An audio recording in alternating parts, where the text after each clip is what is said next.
ثم الحمد لله نحمده ونصلي على رسوله الكريم اما بعد فاعوذ بالله من الشيطان الرجيم بسم الله الرحمن الرحيم لو انزلنا هذا القران على جبل لرايته خاشعا متصدعا من خشيه الله وتلك الامثال نضربها للناس لعلهم يتفكرون قال النبي صلى الله عليه وسلم خيركم من تعلم القران وعلمه او كما قال عليه الصلاه والسلام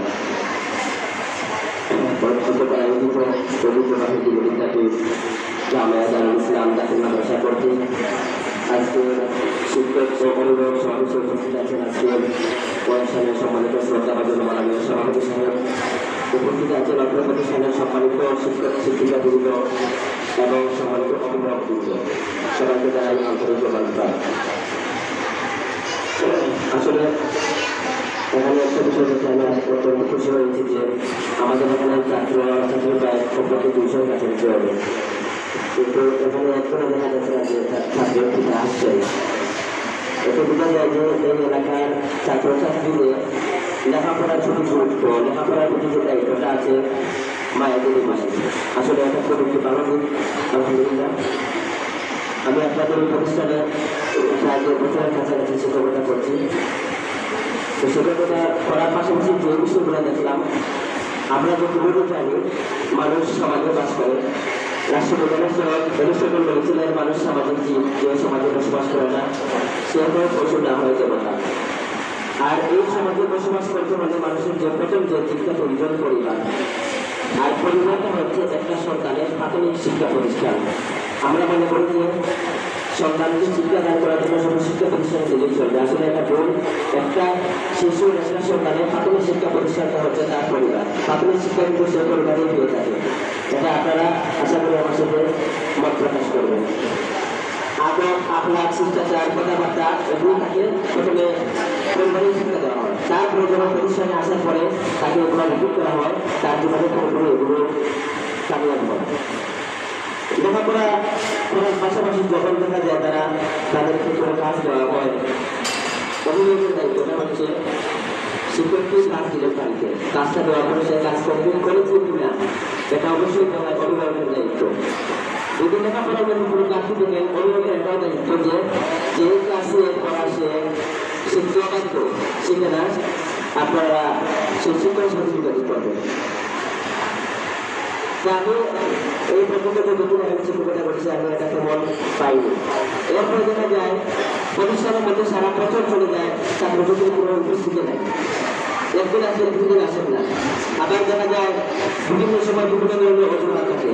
আমি যাওয়ার সময় অনেক প্রতিষ্ঠানে অনেক বাড়িতে তার মা বাবার দিয়ে আমি যোগাযোগ করেছি সে কি কোনো কাজে দিয়েছে বা যাই না, কিন্তু কোনো যোগাযোগ করেন নাই যে আজকে কি আমার ছেলে আমার বাসায় গিয়েছে বা আমার ছেলে কোন প্রতিষ্ঠানে নিয়মিত লেখাপড়া দিচ্ছে, এটাও কিন্তু আমি দেখতে নাই।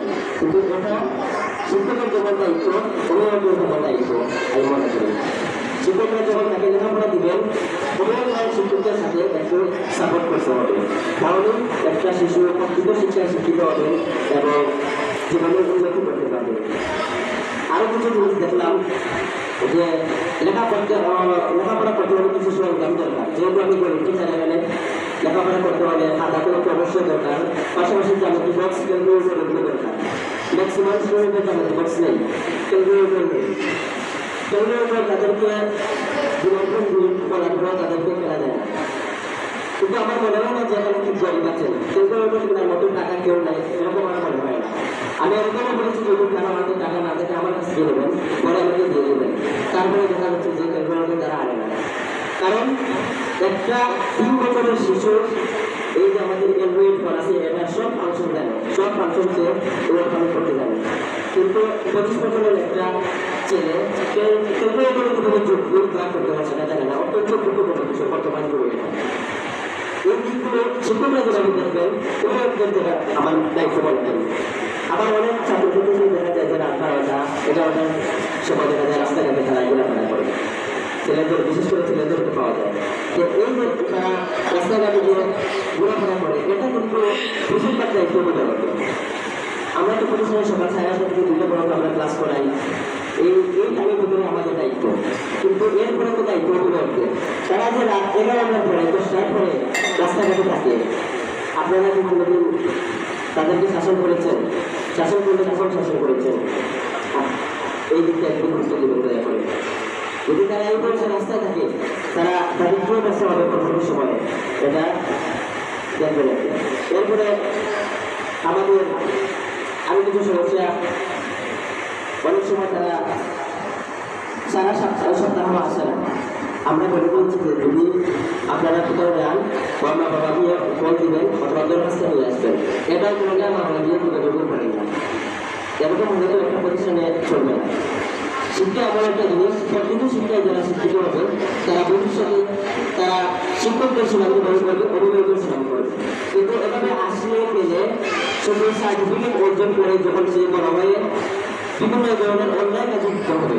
বর্তমানে যারা অন্যায় কাজ করতেছে, রাহাজানি ডাকাতি যারা করতেছে, যারা কেউ অশিক্ষিত না, সবাই হাই লেভেলের উচ্চ শিক্ষিত, কিন্তু প্রত্যেকটি শিক্ষা ওরা পায় নাই। কিন্তু এটা হচ্ছে ধর্মীয় প্রতিষ্ঠান, এখানে কোরআন শিক্ষা দেওয়া হয়, আখলাক শিক্ষা দেওয়া হয়।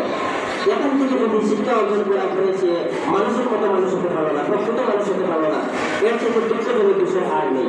আমাদেরকে সুশিক্ষায় শিক্ষিত হতে হবে। এখানে মায়েরা এসেছেন, আপনাদেরকে একটু কথা বলে আমি শেষ করে দেবো সময় স্বল্প।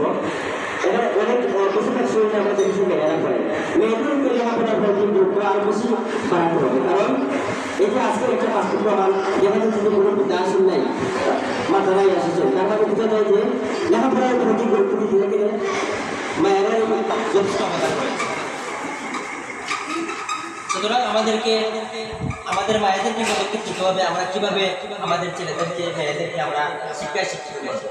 একজন মনীষী বলেছিলেন, নেপোলিয়ন বোনাপার্ট বলেছিলেন, give me an educated mother, I will give you an educated nation. আমাকে একটি শিক্ষিত মা দাও, আমি তোমাদেরকে একটি শিক্ষিত জাতি উপহার দিব। একজন মা যদি শিক্ষিত হয়, এই জাতিটাই শিক্ষিত হয়ে যাবে। আমি সবাইকে ধন্যবাদ জানিয়ে আপনাদের গুরুত্বপূর্ণ সময় আমাদেরকে দেওয়ার জন্য সবাইকে ধন্যবাদ জানিয়ে আন্তরিক ধন্যবাদ জানিয়ে আমার বক্তব্য সমাপ্তি ঘোষণা করছি। আসসালামু আলাইকুম।